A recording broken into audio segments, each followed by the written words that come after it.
किरूब कौन? एक स्कूल की छठी कक्षा में एक दिन टीचर पर्यायवाची पढ़ा रही थी। पानी के पर्यायवाची हैं नीर, जीवन और जल। सभी बच्चे एक साथ बोले।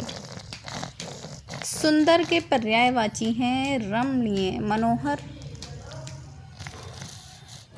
खूबसूरत। सभी बच्चों ने कहा। वो संजय दत्त और उर्मिला वाली।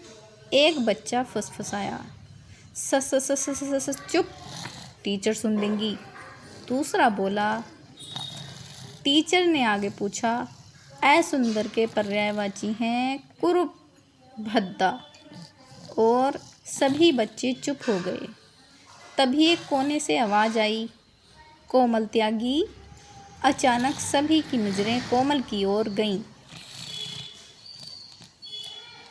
उसे ऐसा लगा जैसे वह शर्म के कारण मर ही जाएगी। टीचर ने बच्चों को खूब डांटा, पर कोमल के लिए यह कोई नई बात नहीं थी। वह पढ़ने में काफ़ी तेज़ थी, सबसे पहले अपना काम पूरा कर लेती थी। यहाँ तक कि उसके क्लास के बच्चे कभी कभी उसकी नोटबुक लेकर काम पूरा करते थे। वह भी सभी बातों को भुलाकर हमेशा सबकी मदद करती थी। लेकिन जब कभी ऐसा कुछ हो जाता था तो उसे बहुत दुख होता था। जब वह बहुत छोटी थी तब एक बार वह और उसकी माँ आग में फंस गए थे। उसी समय उसका चेहरा एक ओर से जल गया था। यही कारण था कि कोई भी उसके पास नहीं आना चाहता था।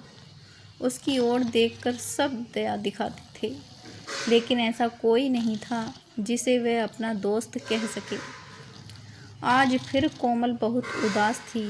घर आकर अपनी पेंसिल, कागज़ और रंग लेकर बैठ गई। कोमल को चित्र बनाना बहुत अच्छा लगता था। वह हमेशा सुंदर चित्र बनाती थी। उसके चित्रों में चहचहाते हुए पक्षी होते थे, सूरज की रोशनी होती थी, छोटे छोटे प्यारे घर होते थे। कोमल को चित्रकला के लिए कई पुरस्कार मिल चुके थे, लेकिन आज वह एक बहुत ही बदसूरत और भद्दा प्राणी बनना चाहती थी। ऐसा एक जीव जो कि उससे ज़्यादा कुरूप हो। और फिर उसने एक चित्र बनाया, एक ऐसा जीव का चित्र जिसका शरीर मगरमच्छ का था, सर उल्लू का था और पैर गिद्ध के थे। नुकीले नाखून थे और बड़े बड़े डरावने पंख थे।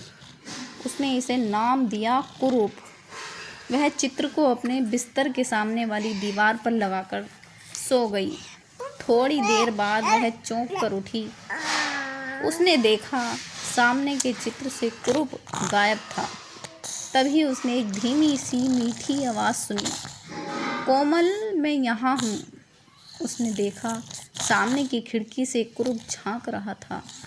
कोमल ने आश्चर्य से पूछा, तुम वहाँ क्या कर रहे हो? तुम्हें मुझको देखकर डर नहीं लगता? कुरूप ने पूछा। तब कोमल बोली, नहीं, मैं कैसे डर सकती हूँ, मैं तो खुद ही कितनी कुरूप हूँ। कुरूप बोला, मैं तुम्हें एक जगह ले जाना चाहता हूँ, तुम्हें वहाँ अच्छा लगेगा। लेकिन मैं कैसे आऊँगी? मेरी पीठ पर बैठ जाओ।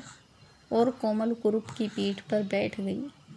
वे उड़कर एक सुंदर नदी के किनारे पहुँचे। वहाँ सब कुछ बहुत सुखकर था।